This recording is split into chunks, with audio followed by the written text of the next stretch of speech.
How often do you usually surf the internet? To be honest, I surf the internet every night, every single night. I couldn't imagine how I am gonna survive without it. It has practically become a part of my life. If you say, I couldn't imagine how I'm gonna survive without it, it sounds like you're planning on kind of losing internet access, but that's probably not what he means. I think what he probably means is just that he can't imagine how he would survive without it, because he's speculating on a hypothetical situation. So the word that he wants to be using here is would. What do you usually do when you surf the internet? Basically, I can do whatever you could possibly imagine when I surf the internet, such as checking and writing emails, searching some webs for some news or information, downloading music, watching the online TV program or films, chatting online, or even shopping online. Now, I said this before, but I guess I'll say it again. Don't just list a bunch of stuff that you do, like surf the internet. Or when you surf the internet, you check emails, write emails, search the web for information, download music, watch TV programs. Listing is not a good idea. So if you want to, I don't know, let's say you want to check out some news. Like, for example, I checked out some news. What day is today? Yeah, this week. Because of the election. So I was on the BBC a little bit, and even on a site like Bloomberg, even though I kind of hate that website, because I wanted to see the election results. Usually I don't really get my news from websites as such because they're so biased. So I prefer getting my news from some YouTubers like Sticks and Hammer 666. I really like his style, and with his unbiased attitude and honest reporting, I think he's much better than any of the, let's say, mainstream media outlets. So if you get your news online, why not give the examiner some details about how you do it, like I just did? And then let's look at some language here. He refers to webs.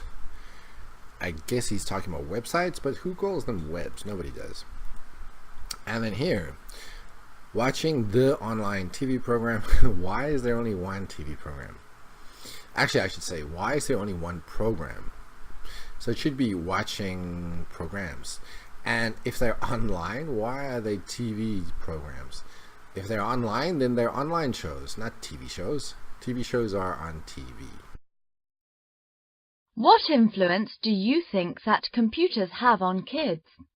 On the credit side, computers can help kids to broaden their horizons, enrich their knowledge, and even develop their intelligence.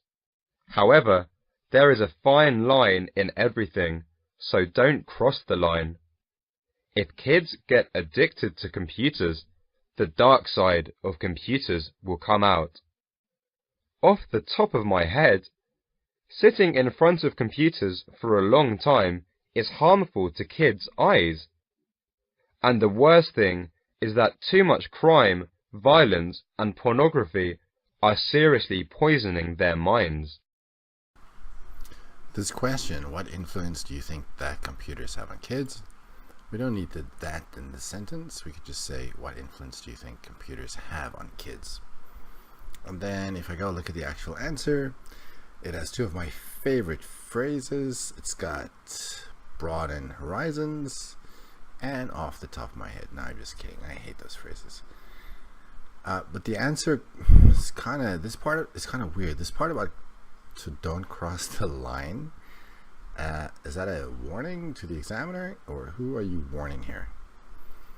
And then the dark side of computers will come out. Kind of sounds like a horror movie. What are the differences between desktops and laptops? There are many differences between desktops and laptops. To begin with, the biggest selling point of laptops is portable, which means people can take them everywhere and surf the internet anywhere if they have Wi-Fi access.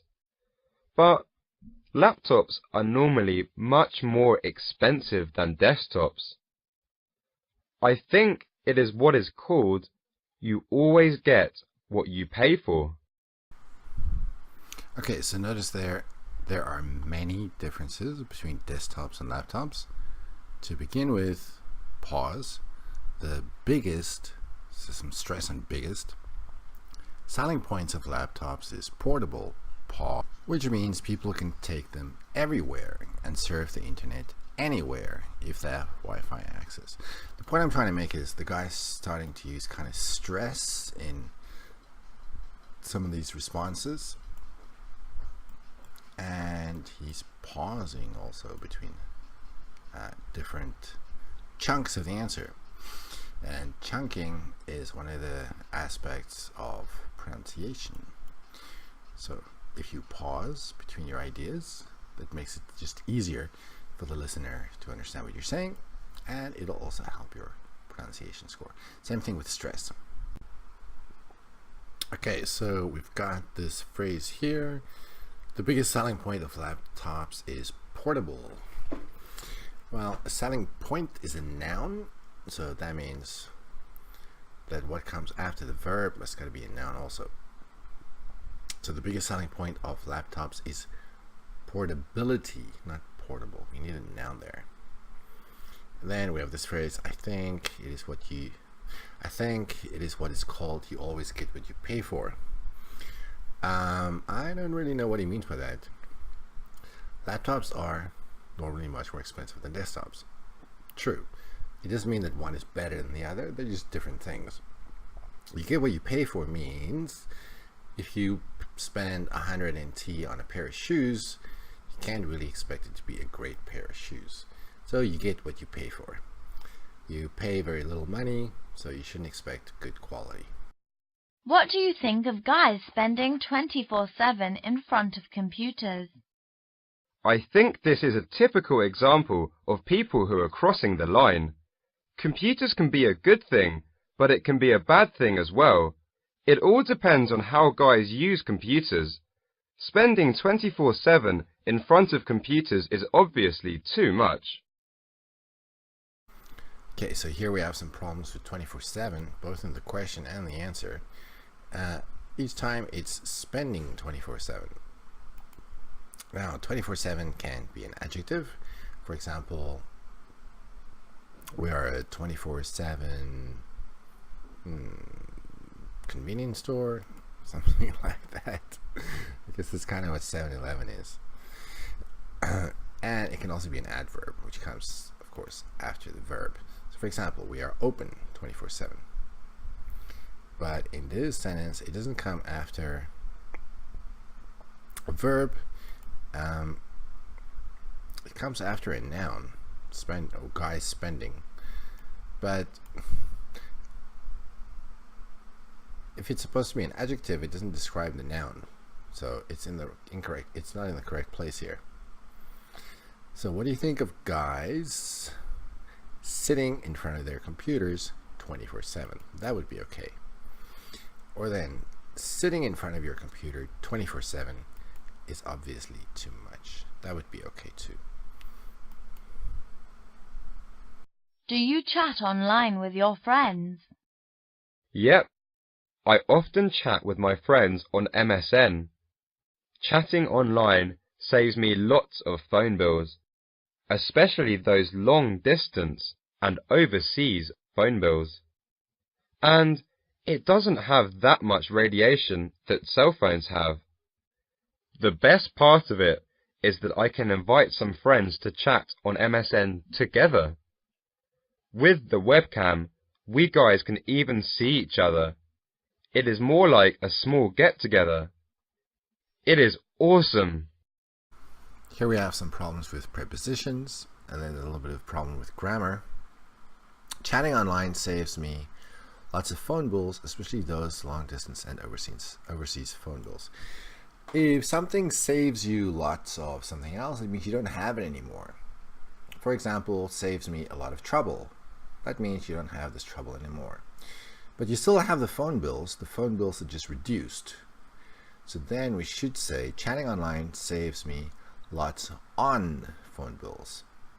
So just the total amount is going to be less, but the phone bill still exists. And it doesn't have that much radiation that cell phones have. Of course, that should be, and it doesn't have as much radiation as cell phones have. Do you often chat with strangers on MSN or in other chatting rooms? No, I mean, how am I going to be able to talk with someone whom I don't even know? You know, there is no point. And the most important reason is that internet is after all a virtual world, and it has nothing to do with the real world. Here we just need an article before internet, since there's only one internet, so it's the internet.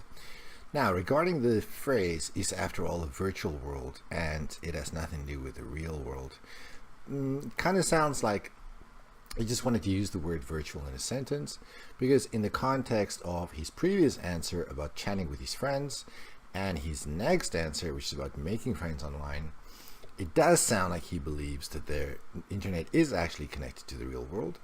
So this part of the answer kind of goes against what he said before and also what he's going to say next. The examiner does have a memory. They do remember what you say, and especially in part 3, if what you say doesn't make sense, they're probably going to ask you about that. How do you think of making friends online? Well, making friends online is a thing with two sides. It has its bright side and dark side. The bright side is that I can make lots of friends, learn lots of new things from them. And the magic thing is that two guys who are living in totally different continents can become good friends overnight through the internet. But the dark side is that no matter how incredible the internet is, it is still a virtual world. Virtual worlds can never become a real one. So sometimes we might make some bad friends without knowing it. Content-wise, maybe there are only really two errors. The one is in the question itself. How do you think of making friends online? Surely that should be, what do you think of making friends online? And then here where he talks about virtual world can never become a real one. Since worlds are countable, we need an article. A virtual world can never become a real one. But the problem is, he said before, there's no point in chatting with strangers. Now he's saying the bright side is that I can make lots of friends, learn lots of new things from them, and the magic is blah, blah, blah, blah, blah. So he's kind of contradicting what he said before. And these questions kind of sound like they could actually crop up in part 3, possibly. And in part 3, if you say things that are this inconsistent, you're probably going to get called on it.